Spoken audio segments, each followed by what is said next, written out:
Salam literasi. Bismillahirrahmanirrahim. Perkenalkan, nama saya Aisyah Masya Abdullah dari kelas 4 SDIT Al-Huda Cipete.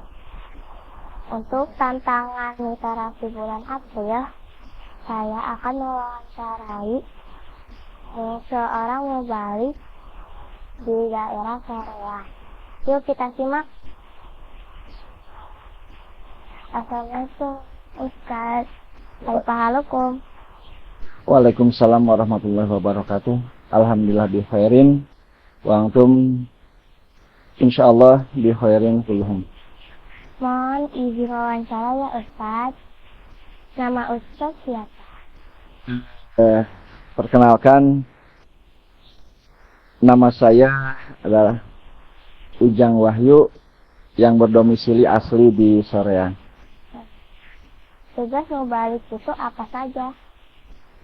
Sebelum menjawab pertanyaan, mungkin saya sendiri menilai bukan seorang mubalik ya, sebagaimana yang ditanyakan, karena memang tugas mubalik itu walaupun dikatakan mudah, tapi lumayan sulit ya. Sesuai dengan katanya, mubalik itu kan orang yang menyampaikan, yang tentunya ketika seseorang menyampaikan, dia harus mempunyai ilmu terlebih dahulu. Makanya yang disebut mubalik itu menyampaikan sesuatu kepada orang dengan rasa kasih sayang ya. Ketika dia menyampaikan, mungkin ada tujuan yang harus disampaikan. Makanya kalau dikatakan bagaimana tugas mubalik ya, mudah tapi luar biasa, penuh dengan tanggung jawab. Tugasnya di mana saja? Kebetulan saya bertugas sesuai dengan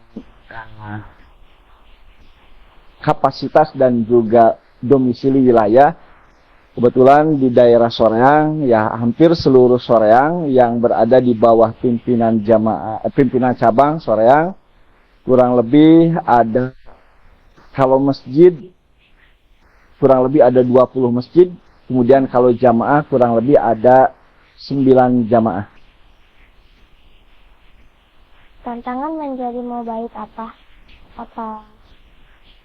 saja Ustaz? Tantangan seorang mubalik mungkin lebih dititik beratkan kepada mubaliknya itu sendiri ya.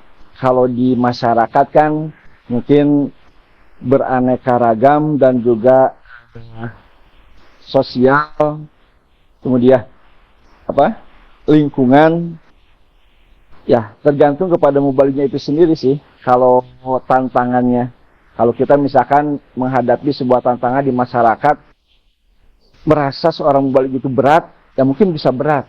Tapi kalau misalkan kata si mubalik tersebut, segala sesuatu mungkin ada ujian ataupun cobaan ya.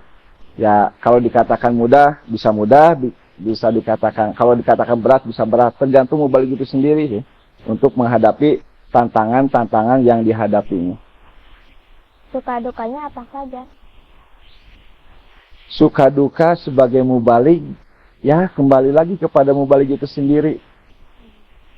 Ketika disertai dengan niat yang ikhlas, mungkin terasa tidak ada tantangan lah gitu. Tapi ketika kembali kepada niat mubalik itu, apa sih niat menjadi seorang mubalik? Ya mungkin akan banyak tantangan-tantangan yang dikatakan bisa berat gitu. Jadi kembali kepada niat mubalik itu sendiri. Ya sepertinya pasti setiap orang akan berbeda-beda ya, suka duka yang dihadapi oleh mubalik. Jadi kembali lagi kepada niat mubalik itu sendiri ya. Apa yang harus dilakukan untuk menjadi mubalik? Ketika ingin menjadi seorang mubalik, karena kan sesuai dengan katanya ya, mubalik itu orang yang menyampaikan. Otomatis ada bahan yang harus disampaikan. Ketika seseorang ingin menyampaikan pesan-pesan, ya otomatis sesuai dengan wahyu yang pertama diturunkan oleh Allah, Iqra, baca. Maka otomatis ketika ingin menjadi seorang mubalik, jangan pernah berhenti untuk terus baca dan membaca. Sehingga dengan membaca insya Allah jendela dunia akan terbuka. Pesan apa saja yang ingin disampaikan untuk kami anak sekolah? Ya kembali tadi ya, bahwa wahyu yang pertama diturunkan oleh Allah adalah Iqra, maka otomatis segala sesuatu yang ingin kita raih berupa ilmu tiada lain dengan membaca dan membaca. Jangan pernah berhenti untuk membaca, karena membaca tadi juga bisa membuka jendela dunia. Alhamdulillah, jazakumullah khairan ya Ustadz. Semoga Ustadz sehat selalu dalam bertugas. Nah, Sobat Cangkra, ternyata tugas mubalik itu berat ya. Semoga Allah senantiasa meridhoi. Salam literasi. SD Al Huda, soleh, cerdas, kreatif, disiplin.